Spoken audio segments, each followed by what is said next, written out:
yung kabila, may target lang para copy of the situations. Sana po na po.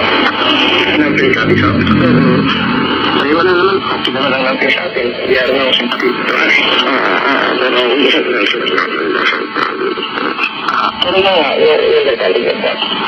We submit in advance at sabi mo natin kung ano kung paano ba. I was anxious to protect my votes. Magandang araw mga kapatid, mga kababayan. Welcome again to my small channel. This is EJ Morse. Sana saan mang dako ng mundo kayo naroon ngayon ay nasa maayos kayong kalagayan, lalong-lalo na yung ating mga OFW na kasalukuyang naghahanap buhay sa labas ng ating bansa. At salamat for joining me today. Meron po tayong pag-uusapan ngayon. Ito ay related sa parating na election ngayong Mayo 2025. At before that, para sa mga bago lang dito sa channel ko, kindly subscribe, pati paki-press na rin yung like button at ang notification bell. At you might want to share this vlog later on para na rin marami makaalam at makarinig na ating topic for today. Ngayon, ito nga yung issue about the forthcoming elections itong Mayo 2025. Marami ang hindi na maganda ugaga dahil sa mga lalo na yung mga kandidato natin, mga preparations nila, mga naghahanda na para mag-campaign dahil alam ko next month ay mag-uumpisa na nga ang kampanya para sa national positions. At susunod niyan ay yung mga local positions na. Anyway, ang katanungan dyan, tayo ba ay komportable na sa kasalukuyang COMELEC natin? Malaki ba ang tiwala natin sa sistema? At tiwala na ba tayo sa nakaupo diyan sa kanilang mga opisina para mamahala dito sa parating na eleksyon? Malaki na ba ang pagbabago at foolproof na ba ang sistema natin para itaya na natin lahat ang buong tiwala natin sa COMELEC? May mga pagbabago na ba? Meron na bang bagong proteksyon na ginawa para di na maulit ang pagkakamaling ginawa ng mga nakaraang COMELEC officials? So yan yung mga tanong natin. O sa tingin nyo ba ay wala rin kaibahan sa mga nakaraang panahon at kung saan tayong mga mamamayan ay nagbubuntong hininga na lang? Tulad sa mga nakaraang eleksyon, pag may mga lumalabas na balitang katiwalian. Yan na naman po ang katanungan. Siguro naman ay hindi pa natin nalilimutan ang Garci scandal. At para sa mga kabataan na di pa alam ito, dahil masyado pa kayong bata nung time na yon, ito yung iskandalong lumabas noong tumakbo sa pagkapangulo si Gloria Macapagal Arroyo noong 2004. At ang kanyang bise ay si Noli De Castro. Yes, si Noli De Castro yung isang anchor diyan sa ABS-CBN. Kilalang personalidad. Ang kalaban nila ay ang nasirang si Fernando Poe Jr. at ang kanyang bise ay si Loren Legarda. Nagkaroon ng matinding controversy nung lumitaw ang audio conversation ni GMA at nung dating COMELEC chairman na si Garciliano. Ito yung apelyido niya, si Garciliano. Na kung saan base dito sa audio recording na to, ay tinatanong ni GMA si Garciliano, ito si Virgilio Garciliano, tungkol doon sa dagdag na boto na para sa kanya na di umano'y umaabot ng 2 milyon. Ito'y ayon na rin sa usapan nila na lumabas na tape recorder o tape recording na inilabas, pero nung ilabas ito ay nakaupo ng Pangulo si GMA. Tinalo niya na si FPJ dito at pati na rin yung vice ni FPJ na si Loren Legarda. Conversation between Gary and an unidentified female believed to be CGMA on 02-22-29 Hotel, June 2004.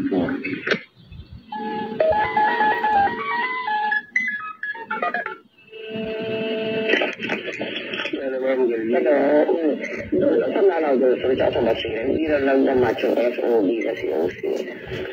Ano yan? So, kasi nasabi nila wala na naman, hindi nagmamatch. Hindi nagmamatch. Ay, may posibilidad na hindi magmamatch kung hindi nila sinunod yung individual SOB ng mga munisipyo. Pero ayaw ko lang mo kung sa ating tabor o hindi. Kasi doon naman sa Basilan, sa Ilanoso, itang ginawa nila na yung pagpataas sa inyo, hindi naman yung maayos naman ang paggawa eh. Sa nagmamatch. Sa Basilan ay yun paabol na naman ng mga military doon, hindi masyadong marunong kasi pinang gumawa eh. Katulad doon sa sulok, ay pabatol. Pero hindi naman kinausap pa nila yung chairman ng board sa sulok. Ang ating patataguin ko lang muna yung EO ng pagundaran na para hindi siya makatistigo. Na-explain na ko yung sa Marinis Norte. Tomorrow we will present official communication dun sa CMA. Doon sinasabing wala akong laman yung balot dati. Na-receive ko nila lahat eh. Okay. Trago kayo kanina, ma'am? Yeah, about that naragal sa mga kakabasila. Iyan ko, nagtaan na kami ng si Abdullah doon sa kanina. About this. Iyan ko na huwag yung kayo masyadong nabahala. Anyway, we will take care of this. Kakausapin ko na siya ito yung makaluntan. Tapos doon si kanang yan, meron mag-run teacher na natungit sa protection plan ng kabila. Yan. Sino? Yung kabila. Yung teacher daw silang hawak. Wala naman yun. Baka nakot lang mo sila kasi yung nag-alanguyan kami tayo. Lalo pa yan ako si Tawi-Tawi. Wala naman yung tayo doon. Wala tayong ginawa doon sa languyan. Talo nga tayo doon. Talo nga sa honor doon eh. Sige. Anong ko ang last mo? Okay. Sige po. So nakaupo na sila nung lumabas ang controversy na to. Eventually, umamin si GMA na siya nga yung nasa audio recording na at dahil dito ay humingi siya ng apology na ang tawag niya rito ay lapse in judgment. I was anxious to protect my votes, and during that time, had conversations with many people, including a COMELEC official.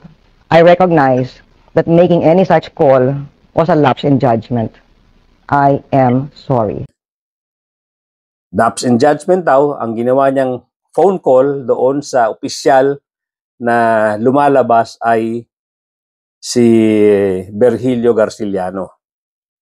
Or si kung tawagin ay si Garci. Pero hindi niya inamin na nagkaroon ng pandaraya dito. Hindi niya inamin. Nung time na yon, nag-attempt ang ilang mambabatas na mag-file ng impeachment against GMA or Gloria Macapagal Arroyo. Pero yung effort na impeach siya ay hindi naging successful. Dahil nga majority sila dyan sa Kongreso, kaya itong impeachment case na i-file against GMA during that time ay hindi nga naging successful. Because nga of sheer number or lamang na lamang talaga sila sa numbers. Kasagsagan ng controversy na to ay biglang nawala itong si Garciliano at napabalitang ng ibang bansa. At allegedly, sa tulong na rin ng mga ilang opisyal ng gobyerno. Remember, noong time na yan, nakaupo na si Gloria Macapagal Arroyo. So, tapos nito, tayong mga mamamayang Pilipino ay tuloy lang ang buhay at kinalimutan na lahat ang mga pangyayaring yan. Na para bang walang nangyari. At noong 2006, ay bumalik sa bansa si Garciliano at ang lahat ng kasong i-file sa kanya ay na-dismiss. Again, you must remember, nakaupo pa during that time si Gloria Macapagal Arroyo. Alam naman natin kung gaano ka-powerful ang opisyal ng COMELEC. Lalong-lalo na ang chairman. Sila ang hari at reyna. They have all the powers to be able to conduct a clean and honest and credible elections. At sana nga ganito ang nangyayari tuwing eleksyon. Very powerful sila. Dahil ibinigay ng batas lahat ng karapatan, lahat ng powers, lahat ng pwede nilang gawin to be able to conduct honest and credible elections. Na yun nga sana ang hope ng taong bayan. Yun ang hope ng ibang mga politicians. Kaso lang, yung powers na yan ay isang napakalaking tukso rin para maabuso para sa sariling kapakanan. At kahit na yung pinakamalalaking computerization, modernization ay walang magawa sa iba't ibang uri ng dayaan. Lalo na kung allegedly, top level ang usapan. Again, I will repeat, allegedly, kung top level ang usapan, napakahirap magawan ng solusyon yan. Kaya nga tuwing eleksyon at may nababalitang mga anomalya, ay madaling napapaniwala ang mga tao. Kaya lang, madali rin naman nakakalimot dahil nga sa wala rin tayong magawa, walang mangyayari, at wala pang naiimbentong solusyon paano gagawin ang pagkontra at pagpapahinto sa mga dayaang ito. Again, lalong-lalo na kung top level ang usapan, paano mong susolusyonan yan? Kaya't ito nga again ang mga tanong ng taong bayan. Hindi ba sayang lang ang ginagawa nating pagpapagod sa pagsuporta sa ating mga kandidato? At hindi ba sayang lang ang pagod natin sa pagpunta sa presinto para bumoto? Dahil nga, para bang hanggang ngayon, wala tayong maisip na solusyon paano natin kukontrahin ang ganitong klaseng problema sa eleksyon. Wala tayong maisip. Wala na ba talaga tayong maiisip? At wala na ba talaga tayong magagawa? Isa pang controversial na COMELEC chairman ay si Andy Bautista, na noong siya ay nakaupo noong 2015 to 2017. Alam mo itong si Andy Bautista, very decent looking, soft spoken.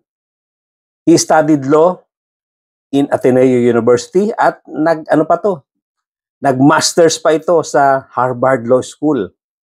But then again, no amount of angelic face, decent looks, and highest educational attainment can suppress the earthly desire for wealth. Yun ang ating palaging problema. Noong 2016, a few months before elections, a leak of voters' data was discovered by the National Privacy Commission and said Bautista was criminally liable. Furthermore, ang kanyang statement of assets and liabilities in 2016 ay biglang nadagdagan ng 6 na milyon kumpara sa salin niya noong 2015. He declared 176.3 million pesos. Yun nga, 6 million higher than the previous year. So, again, itong si Commissioner Bautista ay controversial na Commission on Election Chairman. Naging controversial din itong paglitaw ng dating asawa at nagsabing si Bautista ay may unexplained wealth worth about at least 1 billion. 1 billion pesos. Yun ang sabi ng dati niyang asawa. Hiwalay na ito sa kanya eh. Pero lumitaw ito at nagsabi nga na ito kasi ay parang lumalabas na hindi nabigyan ni Andy Bautista nung kanilang paghihiwalay. Kaya ito ay lumabas at binuking yung mama. Na may ganun nga daw kayamanan itong si Andy Bautista. Sabi pa ng kanyang asawa, madami pa daw itong bank accounts at condominium units na di isinama sa SALN or sa Statement of Assets and Liabilities. Kaya, again, mga kababayan, kontento na ba tayo? At malaki na ba ang tiwala natin sa mga pagbabagong ginawa dito sa COMELEC? Ang pinupunto natin dito, wala na bang magagawa ang Kongreso para madagdagan ng proteksyon, mabawasan ang posibilidad na ang mga tao sa COMELEC ay malayo sa tukso sa salapi.